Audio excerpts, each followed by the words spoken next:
আমি প্রথম কাজ করতে চাই সেটা হলো যে এই ক্যাম্পাসকে সম্পূর্ণ নিরাপদ এবং একটি শিক্ষার্থী বান্ধব ক্যাম্পাস হিসেবে গড়ে তুলতে চাই।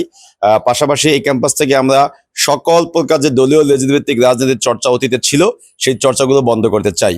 কারণ আমরা অতীতে দেখেছি যে এই যে দলীয় লেজভিত্তিক রাজনীতির চর্চা, এই চর্চার ফলেই কিন্তু এত বছর জাকসু বন্ধ ছিল।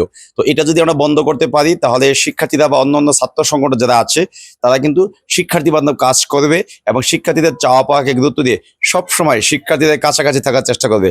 আপনার প্রিয় কাপড়ের যত্নে এলো এনজাইম সমৃদ্ধ Arik silver wash detergent powder 500 গ্রাম মাত্র 70 টাকা। প্রিমার্ক। তাহলেই এই ক্যাম্পাসটা শিক্ষার্থী বান্ধব হওয়া সম্ভব বলে আমি মনে করি। এবং দলীয় এজেন্ডা বাস্তবায়ন যখন এই ক্যাম্পাসে করার জন্য কেউ চেষ্টা করে তখনই কিন্তু ক্যাম্পাসের পরিবেশটা স্বাভাবিক থাকে না। তো ক্যাম্পাসের স্বাভাবিক পরিবেশ নিশ্চিত করার জন্য হলেও কি আমাদের দলীয় যে লেজভিত্তিক রাজনীতি সেটা বন্ধ করতে হবে।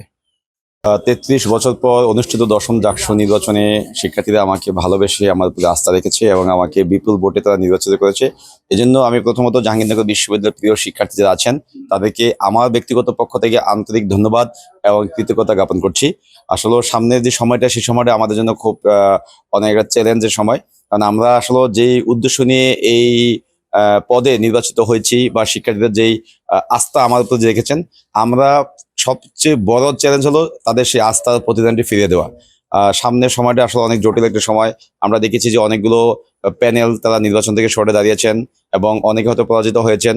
তো আমার প্রথমত চ্যালেঞ্জ হলো যে সবাইকে নিয়ে একসাথে যাতে আমরা কাজগুলো করতে পারি।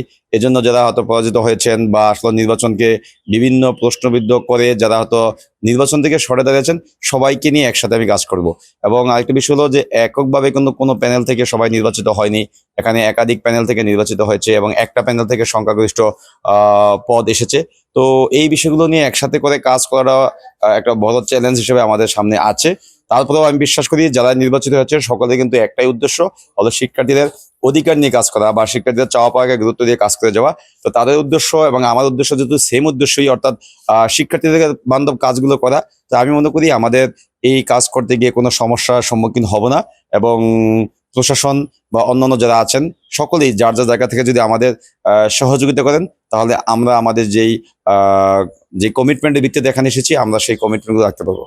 দেখেন, আমার প্যানেল থেকে যে সর্বোচ্চ যে পদ সেই পদটি কিন্তু আসলে আমি জয়ী হয়েছি। আমরা দেখেছি আমাদের প্যানেলে অনেক যোগ্য প্রার্থী ছিল, তারা হয়তো কাছাকাছি অনেক ভোটেই তারা হেরেছেন।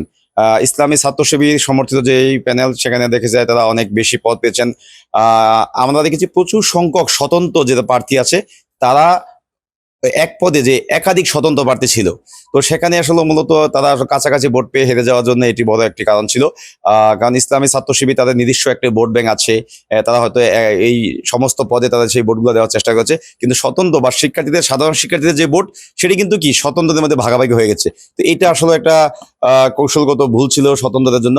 তো আমি মনে করি শিক্ষার্থীরা যাকেই যেভাবে নির্বাচিত করেছেন সকলেই যেখান থেকে নির্বাচিত হোক না কেন শিক্ষার্থীদের চাওয়া পাওয়াকে গুরুত্ব দিয়ে তারা কাজ করবেন ইনশাল্লাহ।